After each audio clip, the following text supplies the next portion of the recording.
Welcome to the first episode of the Caution Free podcast. I am your host, Colton Sutley, along with my co-host Tim Friedhaber. This is a new racing podcast we decided to do. We're both from Western PA, went to high school together and stuff, and we like sprint cars racing a lot. We like other types of dirt racing and just racing in general as well. And this podcast will just be kind of talking about racing in general, but we'll probably mostly cover dirt racing and specifically sprint car racing, and we'll probably cover some local racing as well. So, Tim, you got anything to say off of Um, that? no, you said most of it. I'm Tim. Like you said, I'm from uh Western PA, Northwestern PA. I currently live in Morgantown though, going to school here in West Virginia. But still very active to getting to races and in the dirt community and watching races and watching the news about races. So yeah. Yeah, it helps that I send you like every news bit about racing I can, and Lot during of the season I send you a lot of lot recs of from wrecks, yeah. Twitter and stuff. But so this episode we're just probably going to talk. All we're going to talk about are our schedules. We had planned. This is Friday, um, or December 1st. Almost said October. Jesus, but we decided to film this today and before the high limit schedule and the World of Outlaw sprint car schedules came out, because with the World of Outlaw late model schedule and the Stream Midget Outlaw schedule, we thought we'd have plenty to talk about, so we didn't want to have like a 3 hour episode. But well, the racing gods have decided to throw in the World of Outlaw sprint car schedule and the high limit schedule for us to talk about it as well. So to start, we'll talk about the World of Outlaw sprint car schedule. 86 races, four new tracks. Pretty much the new tracks are just in Texas and Oklahoma. Um, Kennedale Speedway in Texas, Big O Speedway in Texas. They're both March dates, both quarter mile tracks. I don't really know too much about them. I don't know if you know anything, Tim, about them, but the other two new tracks are Thunderbird Speedway in Oklahoma. It's a half mile. I know a little bit about it just from the Passing Points podcast. They're based in Tulsa, Oklahoma, so they talk about like that. And then Arrowhead Speedway in Oklahoma. That's a 1/3 mile track, and they'll be hosting the sixth Jason Johnson Classic. So that's a pretty big date and means a lot to a lot of the guys because they raced against Jason Johnson and stuff, and he was a really good guy. So Yeah, so I see their opener is at Volusia again. Do you think they're gonna get the race in, or is it gonna get rained out for like the fifth year in a row? Volusia, well, I mean, I think they only had like one day I for feel like Volusia every year rain they out have last year. one day that gets rained out though. I Like don't know. I think the past couple of years they've been pretty good. I mean, they usually do like two all-star days and then the yeah, like three outdoors. I know it'll be different this year, but February 7th, that's a great day to have a sprint car race on. You know, it's just my birthday, so great day you to know, not, start. yeah, but So I think the elephant in the room is that the Outlaws are not going to Port Royal this year. I think yeah, that's a big step in the wrong direction for the Outlaws, but I guess it wasn't their choice. What do you think well, about that? I don't know if I sent you it or not, but I saw Jeremy Elliott with Sprint Car Unlimited. He tweeted, um, he broke the news in an article. Then I saw he tweeted or Xed or whatever it's called now. Mm-hmm. He said that the World of Outlaws World Racing Group didn't want the Outlaw sprint cars to go there since Port Royal has those high limit dates. And then they were going to have the late models there, but then Port was like, no. I mean, you can't blame them for like they want the sprint cars there. That's sprint car country. They don't.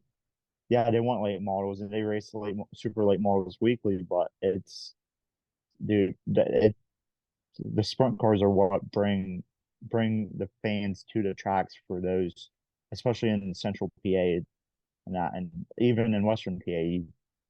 I feel like the sprint cars are more of the bring people in and stuff. But I mean, it's a business and it's pretty nasty. But there's plenty of PA and Ohio dates on the Yeah. outlaw schedule.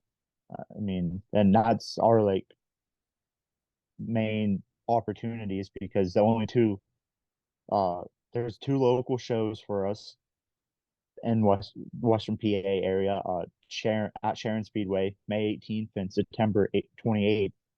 And I mean it's in Ohio, but it's so close to PA that's pretty much it. I mean it's been scheduled I don't know how many times in a Western PA Sprint Speed Week. So, but that'll be um, hopefully I can make it to like one or both of those races. But I Yeah, mean, I think we're gonna see a big difference this year with World of Outlaws, with Brad Sweet stepping away, with Rico possibly running the high well, limit series. yeah, I think it's gonna be different. I don't I'd like to hear who you think's gonna be the new World Outlaw champion without Brad Sweet in the mix. David Gravel. I mean, Carson Macedo, he kind of faded away, but I feel like Gravel was just he's more consistent, like Brad Sweet was, which you which is how you win championships. Consistency. But I mean, anybody could come up. I mean, like it's kind of opening the door to like almost anybody because Logan Schuchart, Mm, not like a couple years ago, he had like third place finishes in the outlaw points or like second or third a couple of times. Like he was up there, right up there with the second to third, fourth place guys, and I can see him maybe. And Gio Salzi, he's somebody to watch out for as well. He's very talented, and I mean, there's just there early money, David Gravel. I mean, who's your dark horse pick? I was gonna say Carson Macedo, but he was in the battle for a while. Um, probably Gio Selzy or Sheldon Shield, but Yeah, one of those two. I mean, I don't even know if you can consider him a dark horse though, really. But well, with guys like Gravel, you can. I honestly, I see Gravel winning the whole thing, but I wouldn't be surprised if it was Carson Macedo or Logan Schuchart. But yeah, it's a huge thing for Brad Sweet to not be in that series. But I think we'll see Brad Sweet possibly win the high limit series. Maybe Rico yeah, this year. I think Ellis Rico is in it. I just see Brad Sweet just killing him and points wise. I mean, Jacob Allen did declare for him, but I just feel like Larson is just gonna, or not Larson, shoot, Sweet is just gonna run away with the overall points championship, and then it'll be a battle between him and Larson and Rico for the midweek points. But it'll be interesting, Yeah. to say the least. So let me see here. So Kings Royal is obviously going to be at Eldora again this year. Do you see Brad Sweet racing at Kings Royal? Yeah, well, the later on as we go through the high limit schedule, you'll see that the 2 days before the 2 days for the Kings Royal are high limit shows. Yeah. Um, the one I believe it's called like the Joker's. Shoot, it's called something Joker's something. But anyways, it's 100,000 to win, and in the Kings Royal is like 175,000 to win. So Yeah, the Two July big paydays. 17th and 18th is the Joker's jackpot, and then the 19th, right? Yeah, 19th and 20th And is 20th is, Kings Royal. Yeah, I think that's yeah. gonna be four really big days for Eldora. Hopefully their track isn't garbage this year, but I guess we'll find out. Yeah, it's, I don't know. It got better for the one weekend. I forget what weekend it was. I want to say it was a late model race. I can't remember, but the track was much better. But then the for the Lucas Oil Championship, I think that's like called like the World 100, or maybe not. I can't remember what exactly that race is called, but it was, well, the night before when it was supposed to run, it was bad, and then the next day it was still very. There was like only 6 or 7 cars that finished the whole race. Yeah, Like out of, I think they started like 28. I mean, it was pretty pathetic. But I mean, I don't own a track and don't have the money to do so. I guess I can just shut up and watch. But yeah, did you see Sealands Grove in PA? They got uh first time since 1991 that the Outlaws are going back there. yeah. That's a big thing for them. I feel like not a lot of people talk about Ceiling Scrub as like one of the big like central tracks, but I feel like they're up there with Port Royal, and I mean Williams Grove isn't great, but they're up there with those tracks. Well, and you Lincoln as well. Yeah, It's like, Lincoln. in my opinion, it's Port Royal, Lincoln. Williams Grove is up there just because of the historic value. I don't think the track is very good. But then like Baps and Sealands Grove are like the next tier. Yeah, And Baps has an outlaw race this year, or this coming season as well, just like they did this year, which is good for them. And then Williams Grove has like 6 dates on a schedule: the Morgan Cup, the Summer Nationals, and the National Open, which people don't understand why they have so many dates, because the track is terrible, but it's that historic importance. And then the National Open, in my opinion, is crown jewel of sprint car racing. And then Lincoln Speedway also has a date in May as well. So that's 4 Central PA tracks on Outlaw schedule, and it's like 10 races total, roughly. yeah, I mean, something yeah. like that. I don't think it's a blow anymore with High Limit taking over, but I think it's very, I don't want to say a step in the wrong direction for the Outlaws, but World Racing Group pulling out of Lernerville, or I guess Lernerville not deciding to partner with World Racing Group anymore for the not the Commonwealth Clash, The Firecracker, the yeah, the 100, the big. Firecracker, and then what is the one in like August? Well, it was the word race with Lernerville a couple years ago, with Lernerville having the Lucas Oil Super Late Models sanction the Firecracker 100. Uh, the Yeah. World of Outlaws sprint cars, the Ward Racing Group decided not to bring them there for the Mm-hmm. Don Martin Memorial Silver Cup, which is usually in July, and then the Commonwealth Clash, which last year was a high limit race, which was I believe the best sprint car race I've ever seen. Not good for the locals with it being so um, power heavy, power favoring, like a big motor favoring. But it was so good racing nonetheless. Yeah, But it's I think it's just I think it's wild that the Silver Cup is now obviously it's all star sanctioned, but all star is now high limit, and I just think that's is a good move for high limit, but it's a crazy move that the Outlaws what they ran the event for like 20 years. I think it was like 2001 was the last time the All Stars were even there up until last year. well, no, couple years, or the past 2 years, it's been All Star Yeah, sanctioned, the Silver Cup, but the All Stars have had shows at Lernerville the past 20 some years. It's just the two bigger races on the schedule for Lernerville have always been the Outlaws, besides yeah, the past couple seasons, which I mean, I think it's good because it, in a sense, because it gives opportunities for other drivers to make that good money, especially ones around here, just to make the show. And when you're competing against like the outlaw level stuff, it's harder to you're like going against like 14 outlaws or something like that versus like 10 all-stars. You have a little bit better of a chance making a Yeah. show over all-star some of the all-star drivers. But So I mean, let's Ohio. sorry. Go. Uh, I was just gonna say about how Ohio, luckily, for them, uh, they have a lot of they have I think about 12 dates in Ohio. The Outlaws do.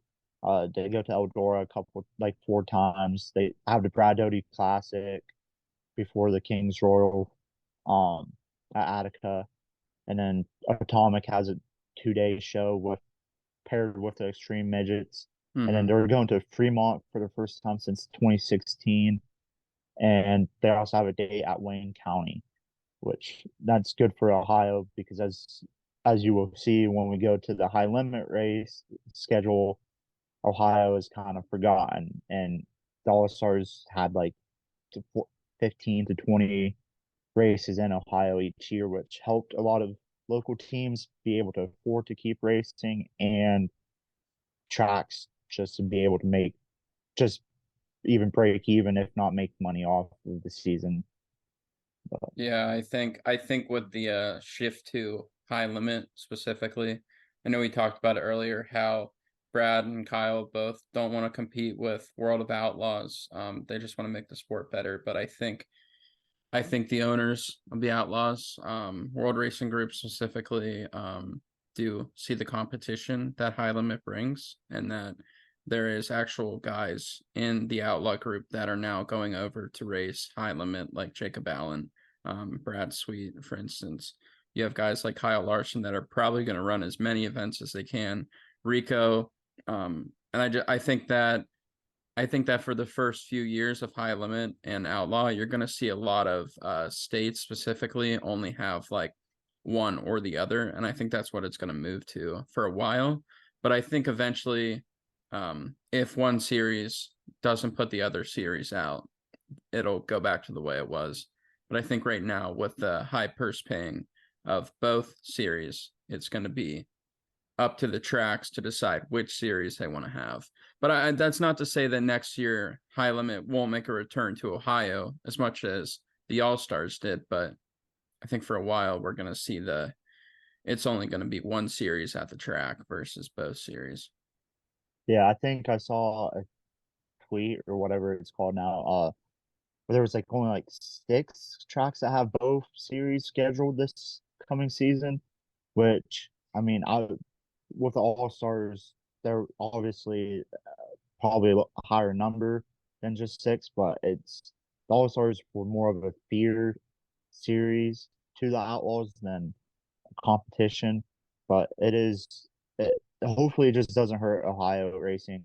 I mean, they did um make the give the Ohio Speed Week to the Fast Series, uh, but I've heard rumors of maybe a second Speed Week being put together between tracks. I've also heard that there might not be. I've also heard there's talks of somebody's trying to start a regional series, kind of like the All Stars this year, but I'm not sure. But the Fast Series does look like they're going to be trying. They raised their purses already.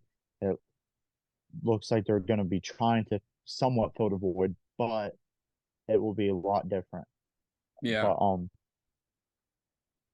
do you we'll talk a little bit more about the outlaw schedule here, just hit some highlights yeah, and of then the move schedule, to and then High we'll Limit. move on to the high limit schedule. Um, first, so you already mentioned the opener at Volusia, and then April 20th they get to Hobstadt at Tri-State Speedway. It's a quarter mile. I love this track. It's really racy. I mean, there's multiple first time winners in the past. Carson Short won in like 2019 or 2020. He was first time winner there. Bray Bacon last year, and a lot of non-winged, typical non-wing guys throw the wings on and race. I think like Justin Grant and Mm-hmm. Emerson Axum and Brady Bacon, among others, did that last year, and I think it's only the second date either of the National Touring Series, both High Limit and Outlaws, that is in Indiana, but that Indiana's typically traditionally non-wing area, but with the Maverick um, wing series that Kevin Newton created in Indiana, there will be a lot of Yeah. wing racing there going on still.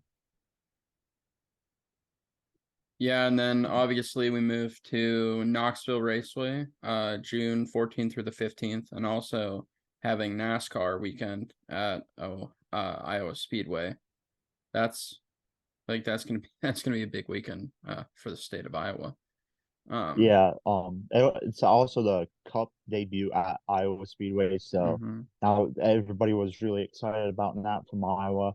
Always Race Day on Twitter was tweeting about it like crazy when it broke and stuff, and now that's really smart to, I think, um, to pair races with the NASCAR and Yeah. I mean with the other series like the Extreme Series and the late models and stuff like that. I feel like it will help fans become fans of other motorsports and stuff. And as you can see, as we go through the schedule, there's a lot of NASCAR weekends associated with sprint car racing this year. Yeah. And then obviously we moved to June 19th through the 22nd at Housat's High Bank. High Bank Nationals 20,000. First night 100,000. Am I getting this right? Yeah. 100,000 the second night. 20,000 again the third night, which is for the final, and then 250,000 to win. I think that's how much up is that from last year purse wise? So this year that they're calling it the first two nights are the High Bank Hustle and the last two are the High Bank Nationals.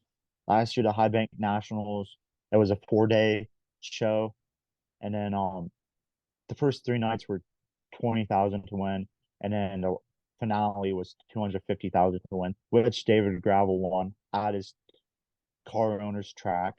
So, but and then this year, like you mentioned, it's going to be like split up in two over 100,000 to win race. Like that's a crazy payday Yeah, weekend. Like went it's out crazy how much. went out completely, and you're walking away with almost $400,000, which is, I mean, it's not the million, but it's pretty good. I mean, Um, Brent Marks did that at Eldora, not this season, but the last season. He won like the historical big one and the King's Royal, and they were both like over 100,000 to yeah, win. So I mean, that True Outlaw schedule worked really well for him the past couple of seasons, especially that year. But and then August 2nd and 3rd, the Ironman 55, the I-55, that the in Peevely, I guess is I should mention that this because a lot of people call it Peevely, but that race this past year was amazing. I don't know if you caught the highlights or not, but did. Larson passed in Trueheart like last lap. I didn't even think that I was watching it coming back from the 50 Cent concert, and I was like, I didn't think the race was over. I was like, what? It's over? Because it was just so high intense, just battling, sliding and dying, and it was a great race. But Yep. And then finally we move on to, well, I guess not finally. We had the Knoxville Nationals, August 7th through the 10th. Going to be the Nationals, going to be expensive to go to. Probably a lot of good racing though. Hopefully the weather holds up. Um, I don't know who I see winning the Nationals this year, but I do look forward to the car schemes again. yeah, that's always one of the best things about it. But it's so hard. Larson and Gravel are two that I think Gravel went like 20 something to third or second Yeah. this year. And then Larson just dominated. I mean, Larson's the best driver and I want to say all of motorsports right now, arguably. I mean, who with how many different cars he races and how well he does in each one, it's hard to say he's not the best right now. But I think it'll he's be I think he's very close up there. I think him racing in the Indy 500 is going to be a very big example of how good he is at everything he does, and I could see him winning the Indy 500 this year.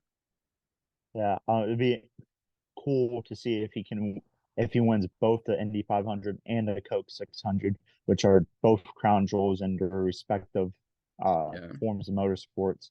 And I'm I I want to see him win everything because it is like watching AJ Foyt, Mario Andretti, like those type of drivers that are like some of the greatest of all time, and to realize that we're right now watching it happen live time and not just remembering about it through history is you got to take it in. And I know people are gonna boo him because he wins all the time and stuff, but like just sit back and just enjoy the greatness some because when it's gone, you're gonna be telling your grandkids about it and they're gonna be like, oh, he probably isn't that good compared to this driver nowadays, but or something stupid like that. But you just gotta enjoy it.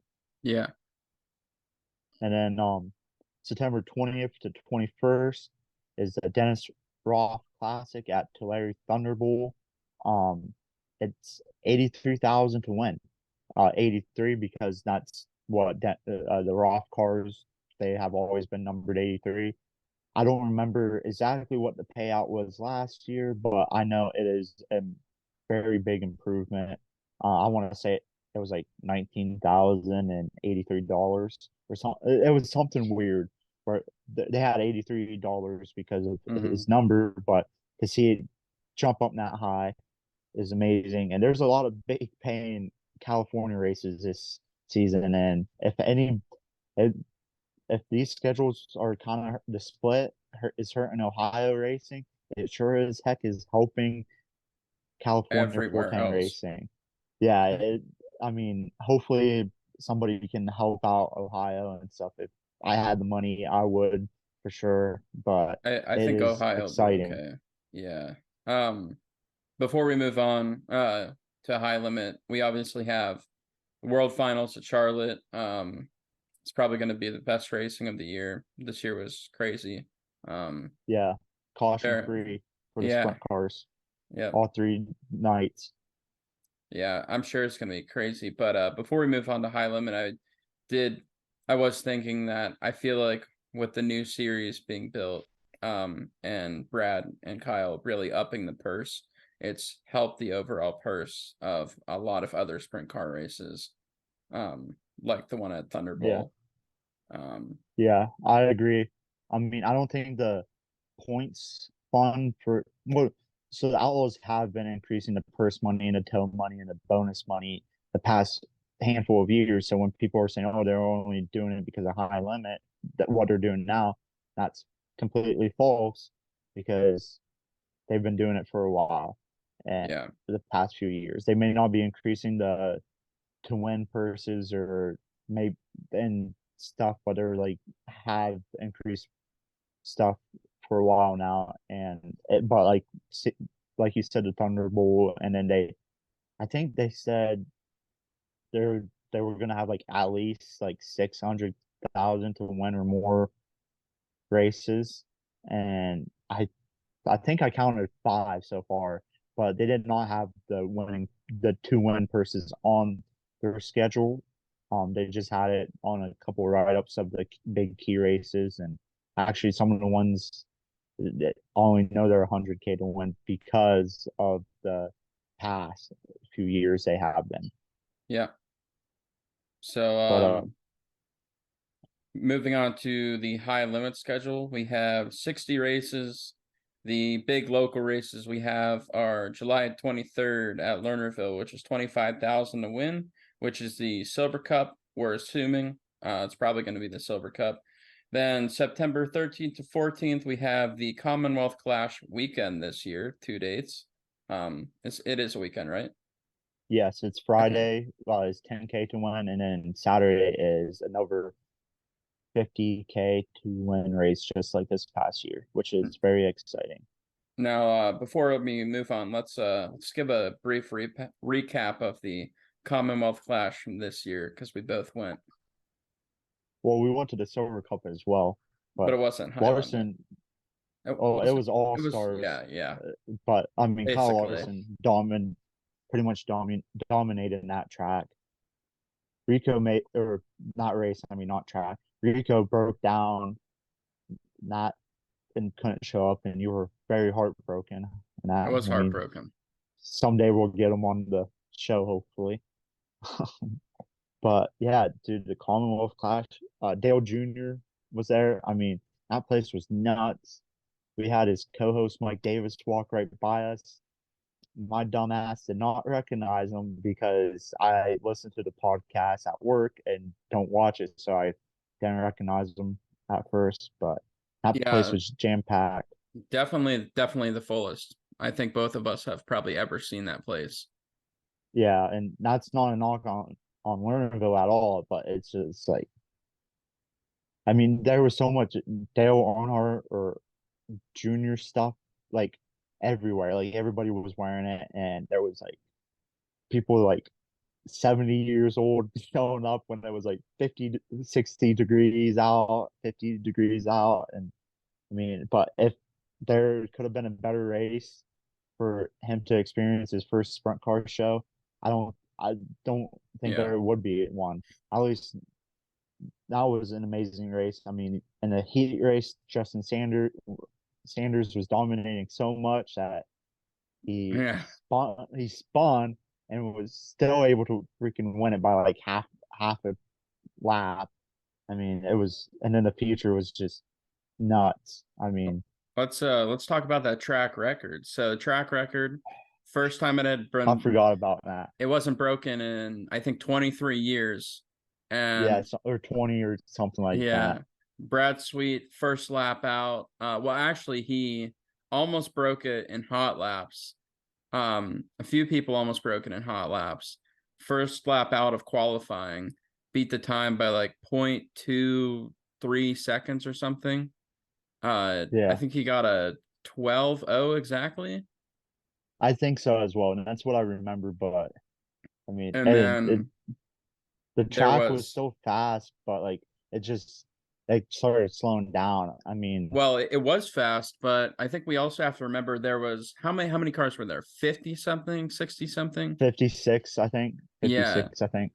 Ryan Timms came out like 36th in qualifying and something and hit the old track record, which was like Yeah, 12 3 something, I believe.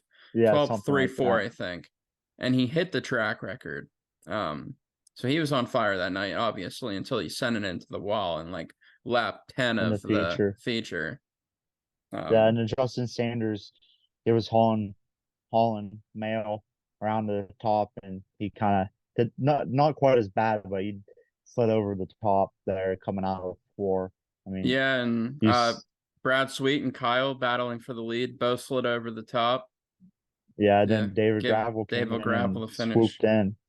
I Yeah, mean, I'm sure in that I'd have to take a deeper look at the schedules to see how they line up, but well, I guess not because now it's a weekend. If it was a midweek show, I could see Gravel going and racing it again with one of his freebies. But I don't, with it being a Saturday, I'm guaranteed the Outlaws have a race the same weekend. But let's yeah, so we can talk about the one PA and Ohio races that they do have, and then we'll move into the highlights of Highlander. okay. So May 25th and 26th is a Bob Weichert Memorial. It's 29K to win at Port Royal. That has probably the baddest freaking trophy there is. It's a well Weichert livestock, so you got that bull, and Mm-hmm. it's so I would love to be a car owner and get that trophy or a driver, but probably better look at being a car owner. And then the September 5th and 7th, you got a Tuscarora 50, 57K to win. Um, I think that's like 1,000 more than last year, but I think, or this year, I mean, but this year I think it got bumped up to 60,000 because of the cancellation from the Mm-hmm. original weekend. but now it will be an amazing race as usual. Brian Brown won it this past year, and he was very emotional. And I think that is a race that very well could be a crown jewel. At least for PA, it is for PA sprint car racers, especially out in Central PA. It is a crown jewel. And then May 28th, they're at Grandview. It's 20K to win. I believe that's part of the midweek series. I think I did see that, but Yeah. and then in Yeah. Sorry. Go ahead. I was gonna, or you can go ahead. So then we move into the few Ohio races that there are. July 13th, we have the Dean Knittel, Middle, Knittel Memorial, which is 25,554 to win. Then we have the Portsmouth Raceway Park. Oh, that's obviously there. And then July 17th and 18th, as we were talking before, we have the Joker's Jackpot, which is 100,000 to win. yeah, September 20th through the 21st, we have 4 crowns at Eldora. And then October 1st is at Atomic with Lucas Oil, which I think that's a cool combination for them to do. yeah. I believe there's at least one more race on, or one more set of races on the schedule that are with Lucas Oil, Golden Isles, in Georgia, and I believe that's in the highlights. But the Four Crowns, I mean, as a lot of sprint car fans know, that's all three USAC divisions plus sprint cars. And Logan Seavey was on fire this past year and won all three USAC features, which Kyle Larson and Jack Hewitt are the only ones to ever do that, along with Seavey. And Jack Hewitt actually won all four when he did it, but it was not sprint cars, it was modifieds. Yeah. Back then, so a little different. But I mean, I don't see anybody being able to win all four like that, the legend Jack Hewitt. But and No. then an interesting note is that Dean Edelman Memorial at Portsmouth used to be the Ohio Speed Week finale, which now it is not. And like we talked about a little bit earlier, the Ohio Speed Week is kind of the Fast Series is doing one, but is there going to be a second one? Because the talks are, um, I listen to the Dirt Nerds podcast, which is one of the co-hosts does the Attica Fremont Champion Series. He's like the owner of that series, and he said that he's been hearing tracks talking about doing what PA does, where PA does their own speed weeks themselves between the tracks, and which now makes sense because all the Port Royal, Lincoln, and Williams Grove each have two days for a PA Speed Week, so it makes sense now that I think about it because they're probably the three tracks that put the most into the purse. Yeah. But and then like we talked about earlier, a lot less races in Ohio, and then about how it hurt local Ohio teams and tracks. Hopefully it won't, but we'll have to wait and see. But I mean, I think I mentioned earlier there was usually 15 to 20 all-star races in Ohio, and now there's for the high limit replacing them, there's I think five, yeah, or no, four. My bad, I can't count today, but or no, there's six. My bad, I really can't count today. It's okay. Um, and then we'll move on to the rest of the highlights of the schedule. They have their opener February 12th to 13th at East Bay Raceway Park.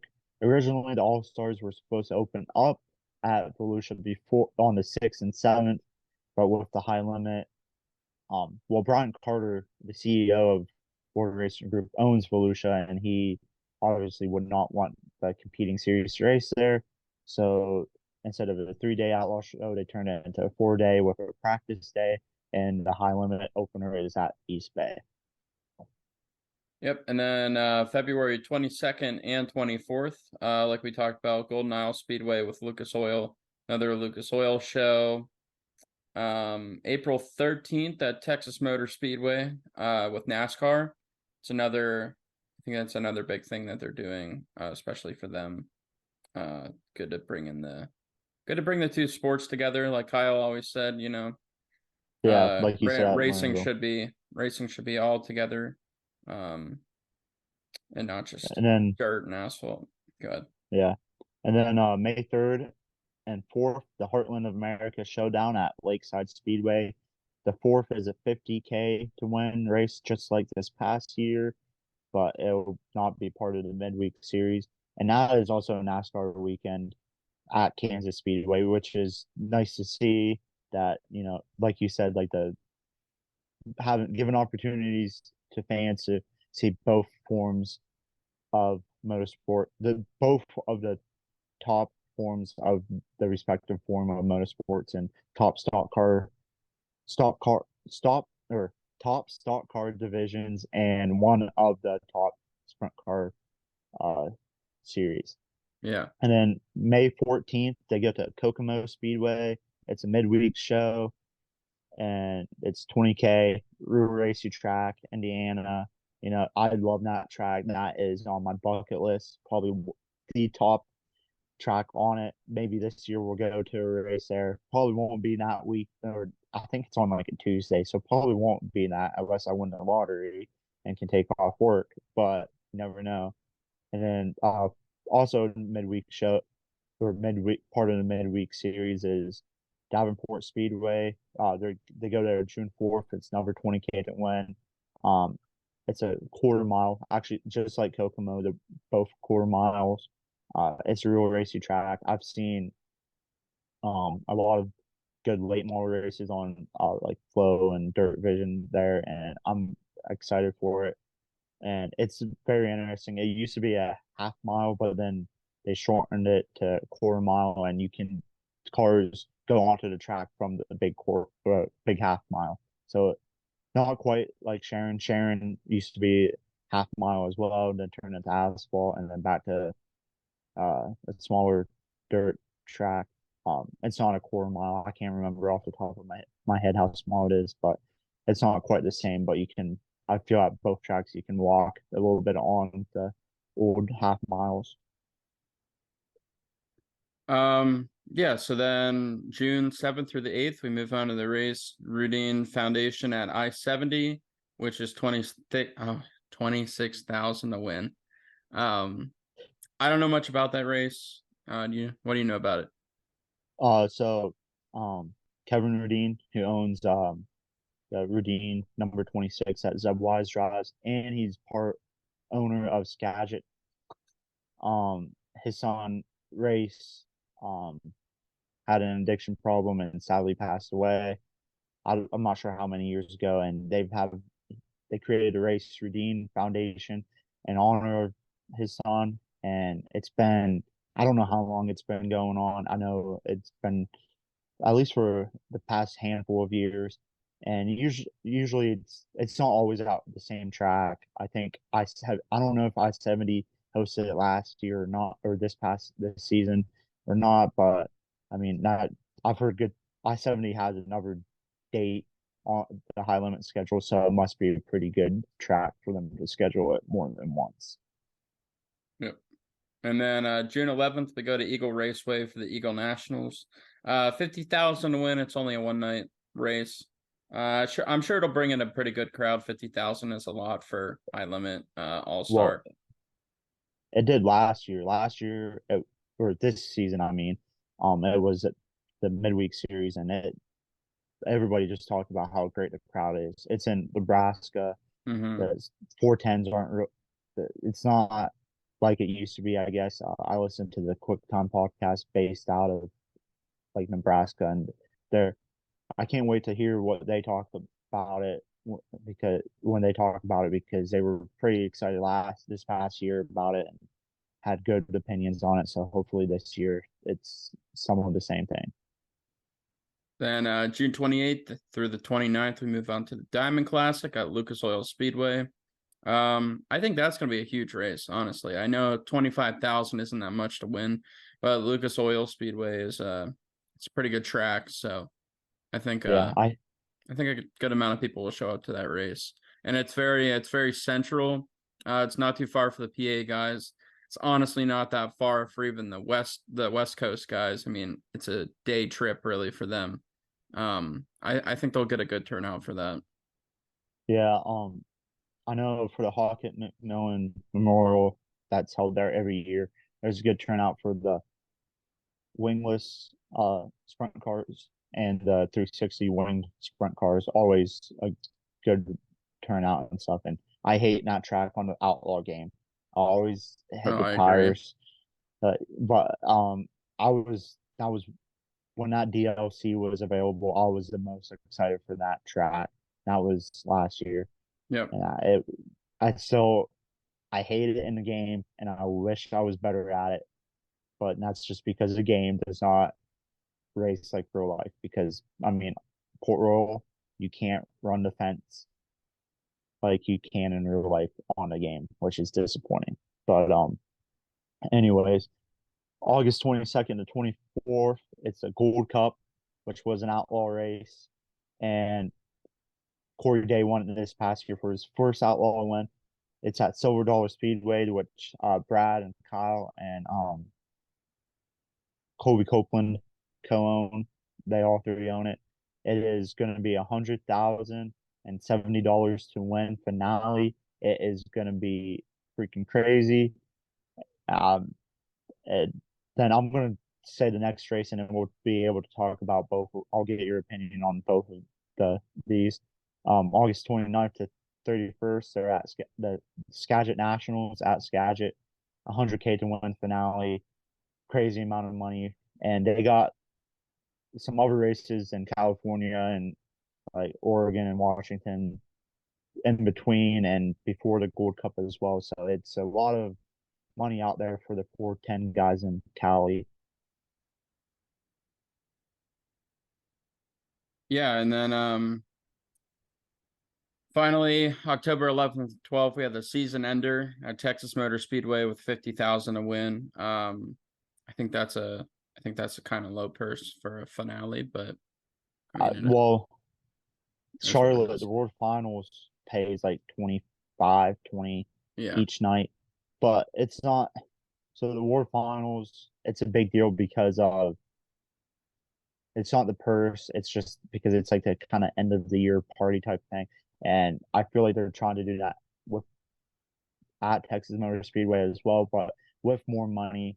And I mean, for a finale, like it's a end of the season, so it's not so much.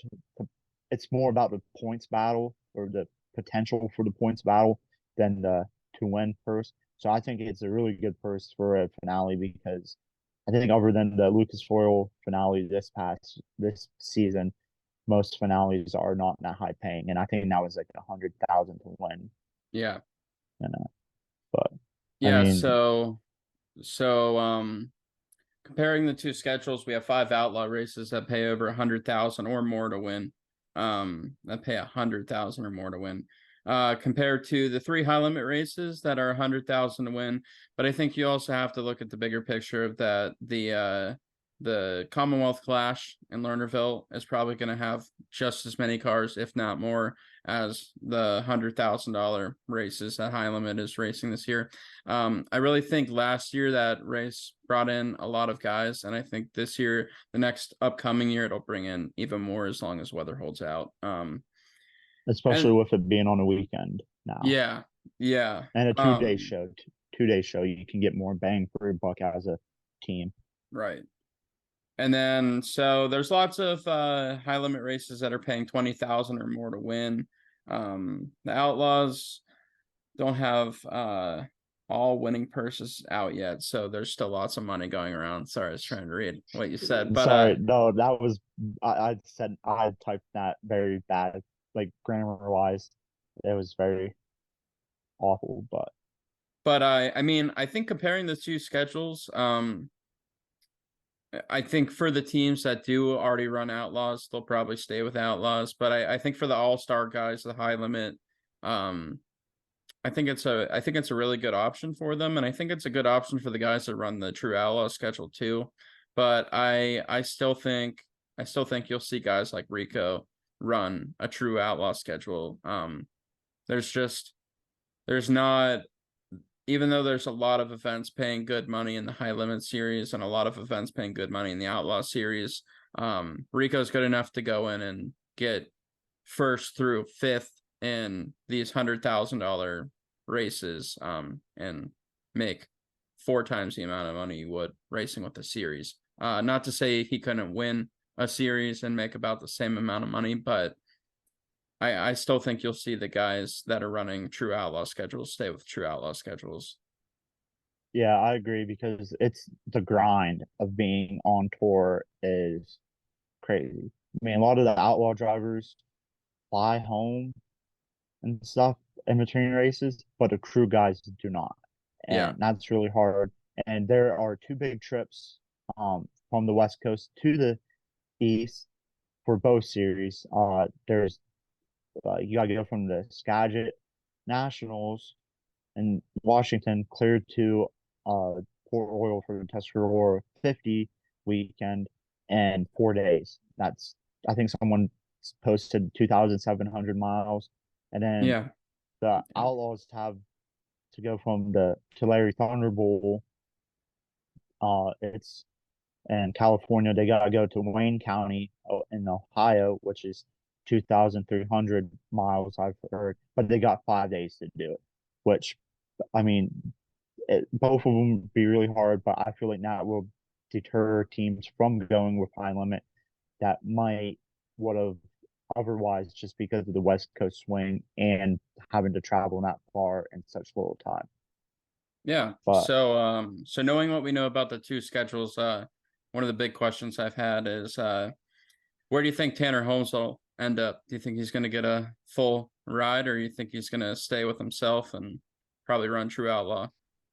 from what so David Gravel and Rico on Gravel's live stream last night got asked this question, and they said maybe Jason Side's 7S car because I Robbie saw Price that. is looking for a ride, and that is more of a low funded team. So Tanner Holmes takes care of equipment. That's how he got the Shark ride. So maybe there, people are guessing that a third Shark car, maybe, but I don't know. I But don't they see it. do, I don't see it this year. they did have one with Landon Myers that ran kind of around PA some, not a ton, but I don't see them doing it. Maybe I don't. I mean, supposedly the Outlaws are offering bonuses for teams that bring two cars on tour with them, which is kind of surprising that the Shark cars then split up. But Tanner, I think even if he just runs West Coast again and maybe like do the Midwest trip like he did the past couple years, I think he will continue to have success. And Justin Sanders is one that I think is good enough to have a national tour ride, but he won't. Ryan Timms would be one to I could see going on tour, but he's already committed to Keith Kuntz's midget ride for the USAC Mm-hmm. season. Macri could, but I don't think he will. He'll do True Outlaw again. Same with Marks, most likely. Spencer Basin is rumored to switch over to high limit, but and then Noah Gas, I guess, is rumored to be dropping off the Outlaw tour and just kind of he'd probably do like a True Outlaw thing. That he he's talented and he just doesn't have the equipment like a lot of Outlaw guys. So I think if he did a True Outlaw tour, it would better his chances at maybe winning one of these, like an outlaw race or a high limit race, because he can.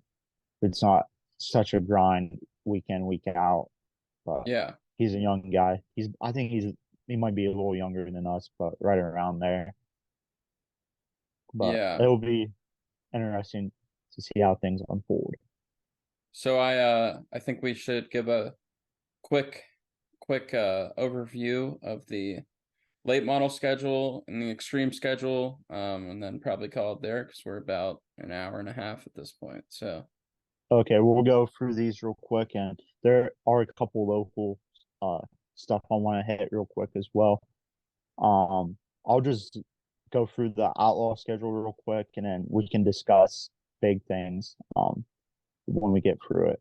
Um, so the outlaw late models, I did not put how many races they have. I think it's like 50 some, but they have 9 noon tracks on the schedule. Um, some local tracks and PA tracks are like May 16th at Raceway 7, 10K to win. Um, it's one of the new tracks on the schedule. May 17th at Bedford Speedway, 15K to win, another new track. Then they go to Marion Center Raceway the next day, 15K to win, and then May 19th at Path Valley Speedway, 10K to win. So that little mini speed week type deal. And then July 12th and 13th at Sharon Speedway, 10K to win the first night, and then the second night is to be announced. Um, we'll hit on Raceway 7 at the end. State Line had been on the schedule the past few years. They're in New York, just on a like real close to the border. So that's interesting that they are not on the schedule anymore. Some of the highlights of the schedule, they open in Volusia for 3 days in January, and then also are there 3 days in February. They go to the Talladega short track on NASCAR weekend, the 19th to 20th. That's at like the Alabama game 100. And that track put on a really good show for the Outlaw Sprint cars early in the spring this year. And then you got to go for 50 at Deer Creek Speedway the 4th of July weekend, 50K to win on the finale. Prairie Dirt Classic at Fairbury, as usual, the 26th to 27th of July, 50K to win finale. USA Nationals at Cedar Lake Speedway, the first to third of August, 50K to win finale. The World Finals are at Charlotte, and to start off us discussing the highlights and their schedule, Sonoya Raceway is on the schedule. That's a big hunt to front track that they feature a lot on their videos. Will it finally not get rained out of a big touring series race? Every time they schedule a big touring series race, they rain out. So do you think the curse of the rain continue or not at Sonoya Raceway? I think the curse will continue. Honestly, I just don't see them getting the race, and I feel like every year I see all these teams go over there and they're like, "Well, got rained out again. We're going home," or they just go somewhere else. But I don't see the race happening. I feel like maybe they should stop scheduling it at bad time of the year for the part of the Yeah, U.S. But who am I to say? I don't know. What do you think? yeah, I think it'll be rained out again. I hope not because I mean they were supposed to have an all-star race this year, then like February, and then it got rained out, and then they were supposed to have like the Flow Night, Casual Night in America series finale this fall, and it got rained out as well. But it's okay. That helped Bobby Pierce get not only one, not only two, but three super late model national championships this season. Yeah, Two, two, like two like midweek type show like series, and then the World of Outlaw championship. So, yeah. but Well, before we move on to the Extreme Midget Series, how do you feel about Raceway 7 being an outlaw event now? Are they still hosting Lucas I event? Lucas has not released their schedule yet, so I don't know. But I hope they still host Lucas. The Great Lakes 50. I mean, I would think I like races that have names, so I hope they keep it. But I don't know. We'll see. That track. I don't know if they can afford two touring series, Mm-hmm. but we'll see. Hopefully, they have the opportunity to have both and make lots of money off of both races. But I was actually going to ask you about that as well before we moved on. Yeah, But so moving on, finally, we'll talk about the Extreme Midget Series for a while, and then we'll highlight a few local racing schedules, and then we'll end it off from there. But the Extreme Midget schedule, They have a 30 race season with 9 new tracks. Their PA tracks are the Appalachian Midget Week, co-sanctioned by ARDC, which is August 7th through the 10th, 4,000 to win each night. They're at Action Track, USA, Linda Speedway, Path Valley Speedway Park, and then the Clyde Martin Memorial Speedway. The week person info is still to come. I'm sure it'll be pretty good.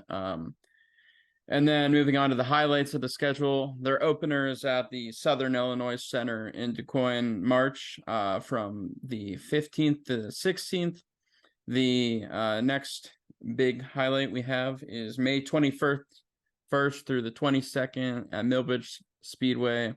It's 4,000 to win on the first night, 5,000 win on the second night. I think Millbridge is probably the raciest midget track, outdoor midget track. In my opinion, I think they always host incredible races there. You can see it all over social media anytime they race there. Even weekend races are huge there. Crazy slide jobs, just really racy track in general. Then May 24th through the 25th, we move on to Atomic. 4,000 win both nights with the Outlaw Sprint cars. Cool that they're combining both. May 30th, we move on to Doe Run Raceway, 4,000 to win August 2nd and the 3rd. At I-55 for the Ironman 55 with the Outlaw Sprint cars, 4,000 to win on the first night, 5,000 to win on the second night. And finally, their season ends at Jacksonville, and that is October 4th through the 5th, 4,000 to win the first night and 5,000 to win the second night. Yeah, I've heard good things about Doe Run Raceway for their micro races, and I mean Millbridge is known for their micro races, both really racy tracks. But I will kind of dispute for the best racing midget track. I believe Kokomo is that they are. Kokomo is. I'm in love with that track, but I also really love Millbridge, and hopefully someday go there. But Yeah. So now we're gonna talk a little bit about some local racing stuff that as of Friday at like 2 o'clock, the December 1st, this is all that was released so far, other than the national touring races at like Sharon and Lernerville. Mm-hmm. But it all run like Raceway 7 and stuff like that. But Marion Center Raceway, they released their schedule around actually like the same day as the Outlaws released their schedule. So they run super late models weekly, and they have their Outlaw show and stuff. And then they run summer classes weekly. So I'd love to go there sometime. It's a big half mile. I don't know if I will ever go there with them running 7 classes because I don't know if I can sit through 7 classes, but maybe I can do it for one night.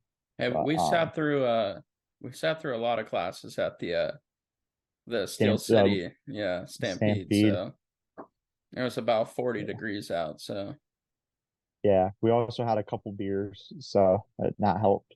$2 But Busch Lights, man, can't beat it.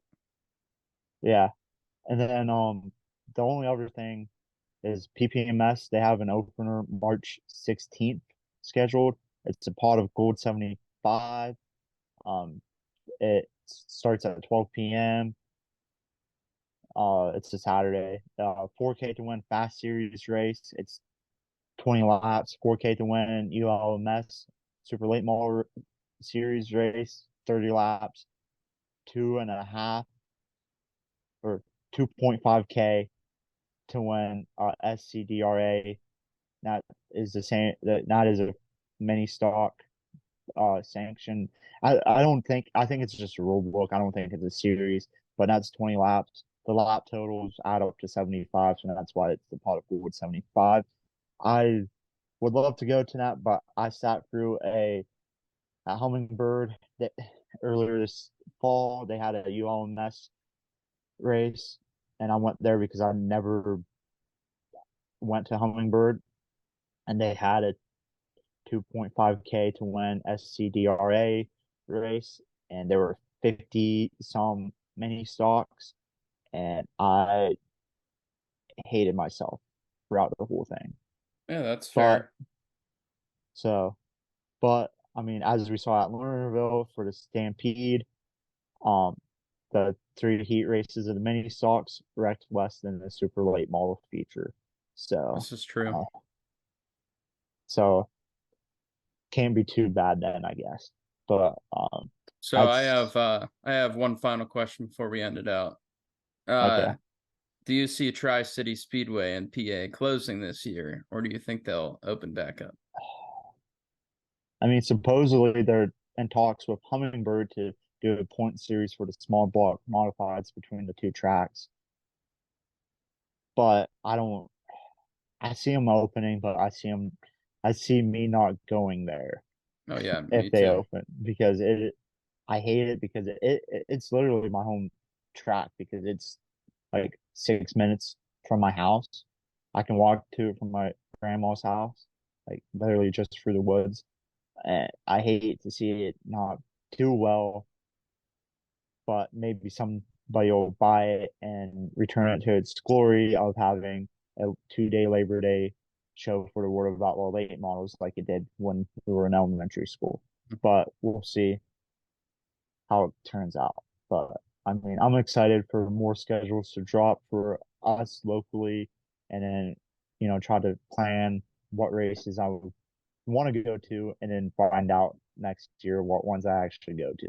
Yeah. But I'm pretty excited um, to see how things turn out for this high limit and outlaw situation. And hopefully, Ohio doesn't suffer from it. That's my main concern.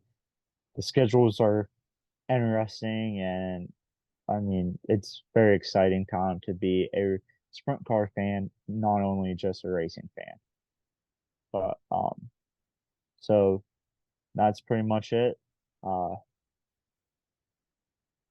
like, Yeah. comment, subscribe, follow, whatever. We're gonna try to put it up on every thing you can listen to or watch, and just you know, no, just don't give any flags. No flags given. That's our motto here on this podcast.